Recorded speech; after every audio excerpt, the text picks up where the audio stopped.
Karina's POV. Umupo na kami ni Bryle sa aming upuan. Magkatabi sina Tito at Tita habang magkatabi naman si Baby Boy at saka si Diana na nasa harapan namin. May isang waiter ang lumapit sa amin na siguro ay kukunin na ang order.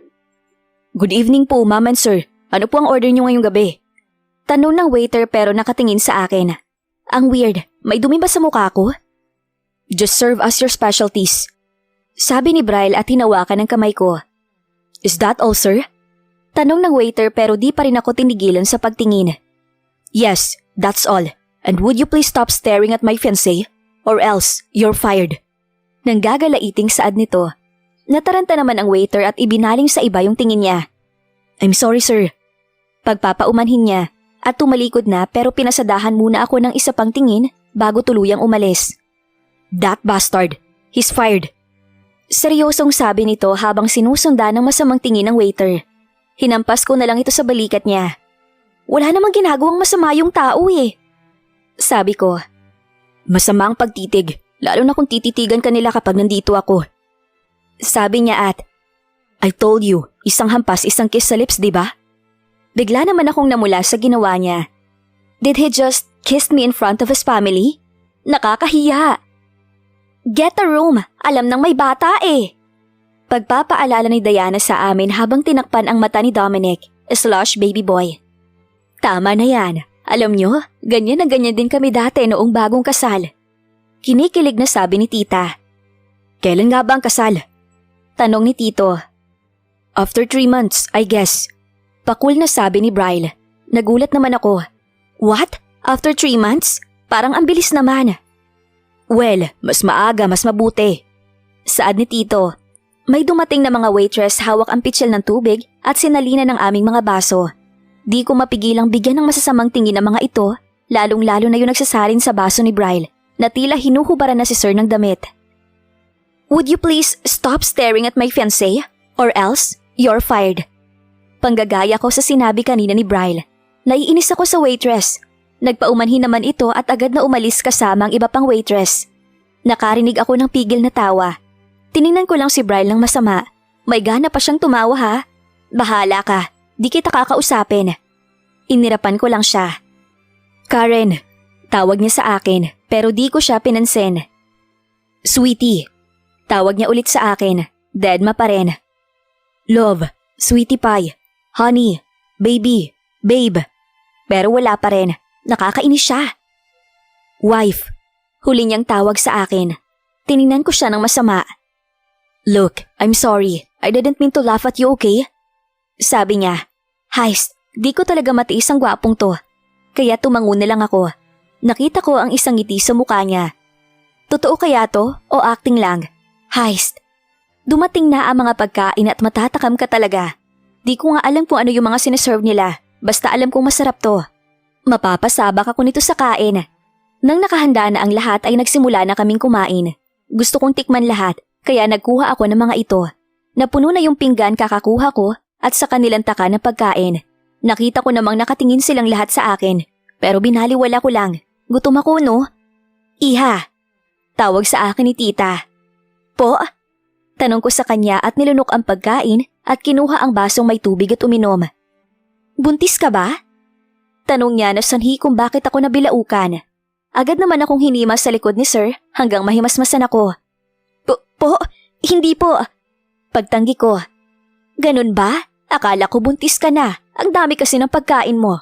Dagdagan mo pa ang pagiging mapusok nitong anak ko. Di mo mawawala sa isipan kung paghinalaang buntis ka." May pagkadismayadong saad ni Tita. Uminom ulit ako ng tubig. "Ma, huwag kang mag-alala. Magkakaroon ka ng isa pang apo. Soon." Nakakalokong sabi ni Sir Bryle habang tinitingnan ako. And for the second time, nabilaukan ulit ako. Mamamatay ako nito. The whole duration ng dinner ay tila naging job interview ko na. Educational background, experiences at mga personal na mga bagay ang mga tinanong nila. Buti na lang ay nasagot ko ang mga ito. Nagpaalam sandali si Bryle upang mag-CR. Ilang minuto pa ay bumalik rin ito. Tapos na kaming kumain na nag-open si Tito ng topic about business. At sila lang ni Tita, Bryle at Ate Diana ang nagkakaintindihan. Sapagkat di ko naman major yon, wala akong maintindihan. Puwera na lang sa pera-pera kasi accountant ako. Nanahimik na lang ako sa upuan ko, pero ramdam ko ang paminsan-minsan na pagsulyap sa akin ni Bryle. Bigla namang nag-ring ang phone ko at tiningnan kung sino ang tumawag. Excuse me po, sasagutin ko lang to. Pagpapaalam ko sa kanila at dali-daling lumabas ng restaurant. Sino po ito? Tanong ko sa tumatawag na agad ko itong inaccept. Anak, si nanay ito. Sabi ng tao sa kabilang linya. Agad naman akong napangiti at na-excite at nakatawag muli ang nanay. Nay, ano po yun? Ba't napatawag ka? Tanong ko kay nanay. Anak, maraming salamat at tagawan mo ng paraan na bayaran ang utang natin. Di ko alam kung paano makakabawi sa'yo. Anak, salamat. Naiiyak na sabi ng nanay. Ha? Nabayaran ng utang? Kailan? Po? Di ko pa natatapos ang sasabihin ko nang biglang sumabat si nanay. Anak, maraming salamat sa lahat. Pero kailangan na ni nanay ibaba ang tawag. Hindi ito ang number ko at nang hiram lang ako sa kapitbahay ng cellphone para tawagan ka. Di balit luluwas kami ng tatay mo para bisitahin ka kung magkapera. At agad naman inend ang tawag. Kailan ko ba nabayaran ng utang Di naman ako Napabalikwas ako nang maramdaman kong may pumulupot na mga malalanding braso. Matitipunong braso sa bewang ko. Do you like my surprise, sweetie? Bulong nito sa tenga ko at ipinatong ang chin nito sa balikat ko. Surprise? Anong surprise? Nagtatakang tanong ko. The 2 million, moron. Sabi nito, aba tinawag akong moron. Ikaw yung nagbayad? Di pa nga ako natatapos yung kasunduan natin Nagtatakang tanong ko. Yes, I paid it. I don't care if di pa tapos ang kasunduan natin. I just want to do as a gift and thanks for giving me a chance to be with you. And also for accepting the deal. Sabi niya at hinigpitan palalo ang pagyakap. Thank you. Sincero kong pasasalamat habang tinitingnan ang gwapo nitong muka. I don't accept the thank you. Sabi niya na may nakakalokong ngiti. Ha? Ano? Tanong ko sa kanya. Tinatanggap ko ang halik bilang pasasalamat. Huskily niyang sabi. Namula naman ako at lumayo at hinampas na naman siya sa braso. Ikaw ha? Namumuro ka na. Kisin mo mukha mo. Sabi ko at babalik na sana sa loob ng restaurant pero agad niya akong hinila pabalik at inilapit ang mukha niya sa mukha ko. It's not pleasant for a person to thank someone who just did something good for them. And I told you, isang hampas, isang kiss. At agad niya akong hinalikan. Hindi yung typical kiss na peck lang pero passionate. Dahil sa bigla ay di ako nakakilos agad pero ilang segundo pa ay naipikit ko na ang mga mata ko. And follow the rhythm of the kiss. Tumagal rin siguro yung kiss at ako na mismo ang kumalas kasi para wala siyang balak na tigilan ng halik. Why'd you stop? Naiinis nitong sabi. Napalingat ako sa paligid namin at nakita ko ang mga tao sa restaurant na nakatingin sa aming dalawa. Oh my God, nakakahiya. Tsk, don't mind them. Mind our business. So, can I get another one? Tanong niya habang nakanguso. Ayoko. Sabi ko na lang at lumayo. Sige na, one more please. Pagpapakyut nito. Hoy, wag kang magpakyut. Di bagay sa'yo. Di ka na bata. Gurang ka na, no? Natatawa kong sabi at lumayo pa sa kanya. Sa tingin mo matanda na ako? Mrs. Montreal, hindi mo ba alam na physically fit pa rin ang future husband mo? So I dare you to start run dahil kapag nahuli kita, I'm sure pagsisisihan mo kung tawagin mo ko matanda. Sabi niya at nag-smirk. Natakot naman ako at sinimulan ko ng tumakbo. Takbo lang ako ng takbo, pero unfortunately ay naabutan niya ako. Diyan ka lang. Sige, sisigaw ako ng rape. Sabi ko. Sumigaw na parang may magliligtas sa'yo. At Sinta, hindi yan rape. I'll be making love. Natatawa niyang sabi. Agad niya akong binuhat at sinampas sa balikat niya na parang sako. Hoy, baka makita yung panty ko. Natatarantang sabi ko kay Bryle. Hindi naman. Natatawa niyang sabi at pinalo ang puwet ko. Hoy, you pervert! Sigaw ko sa kanya. Agad siyang lumakad palayo nang bigla na lang siyang sumigaw. Ouch! What the hell? Sigaw niya. I told you if you'll hurt Tita Beautiful, I'll get her from you. So I'm getting her from you now. So if you can, please put her or else I'll kick you again. Pagbabanta nito, tiningnan ko kung sino ang nagsasalita. Si baby boy lang pala. You little? No, I'm not putting her down. She's mine. Sabi nito at nagsimula ng tumakbo palayo kay Baby Boy. At nakita kong hinabol rin kami ni Baby Boy. No, Tito! She's mine! Ganti nito sa tito niya. She's my fiancé, so back off, you dwarf! Ganti naman ni Bryle. Ma, tulungan mo akong habulin si Tito! Dalhin niya ang future girlfriend ko! Sigaw ni Baby Boy na nanghihingi ng saklolo sa mami nito. Kaya mo na yan, Dominic. Big boy ka na.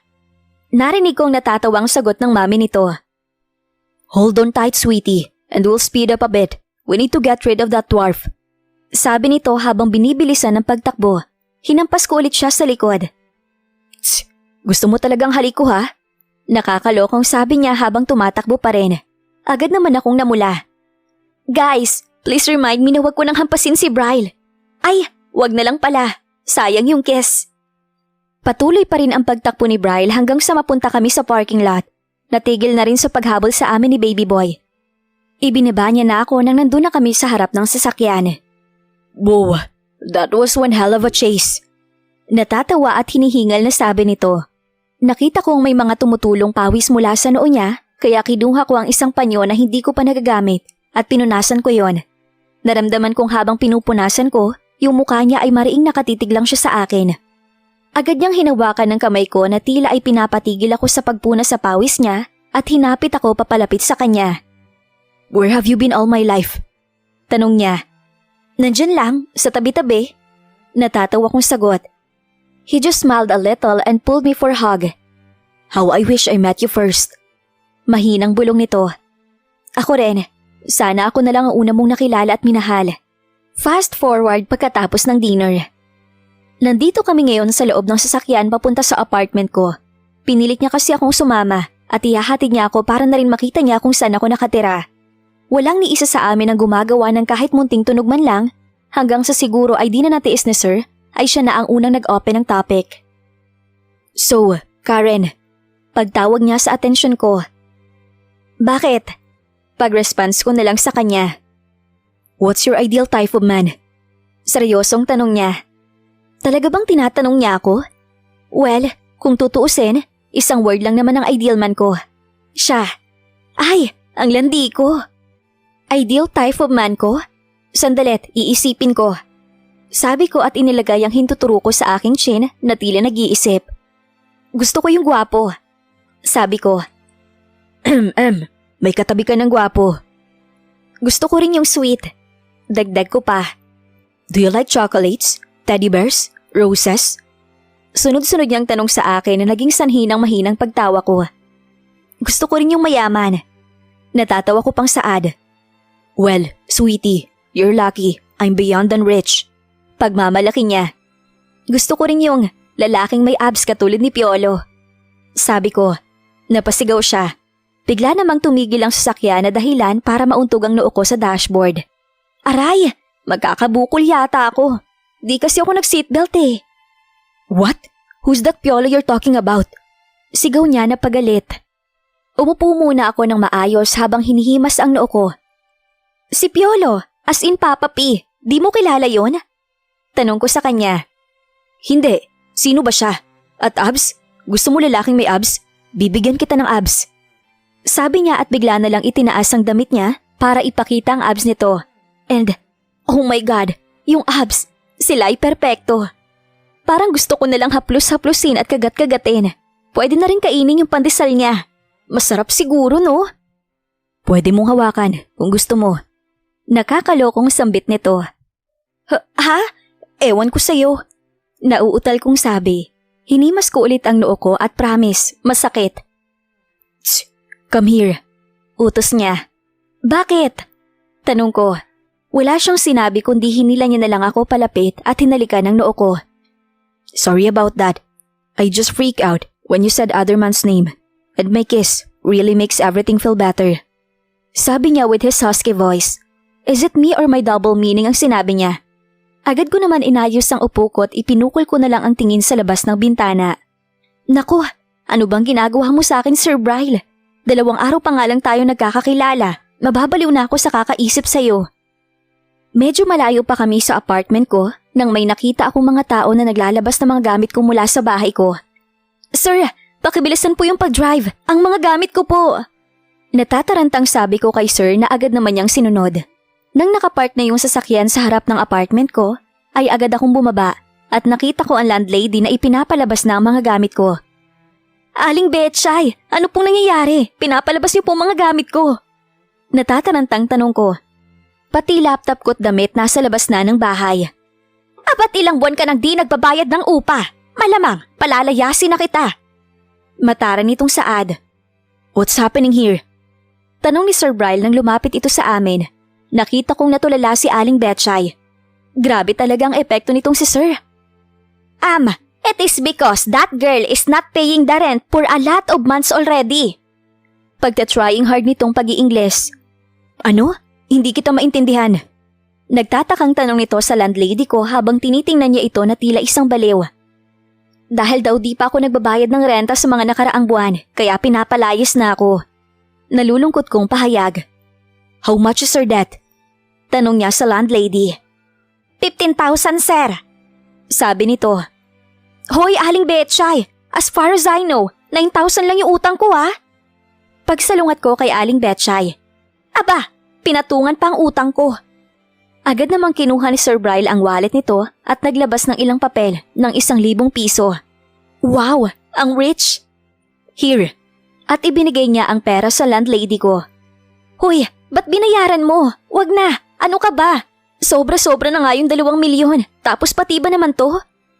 Natatarantang sabi ko. Sobra-sobra na eh. Sweetie, mayaman ako. Don't worry. Pagpapakalma nito sa akin. Oh, mga muchacha, ibalik lahat ng gamit sa loob. Utos nito sa mga nagbuhat ng gamit ko palabas. Wait, pigil ni Sir sa landlady. Don't put everything back inside. I don't want my fiancé to live in this filthy place. Sabi nito na nagpanganga sa akin. Seryoso siya? You can go now. Utos niyo sa landlady at mga muchacha nito na agad namang umiskapo. Wait here, sweetie. I'll just call someone to help us out with your things. Sabi nito at inilabas ang mamahaling cellphone nito at humakbang palayo pero pinigilan ko siya.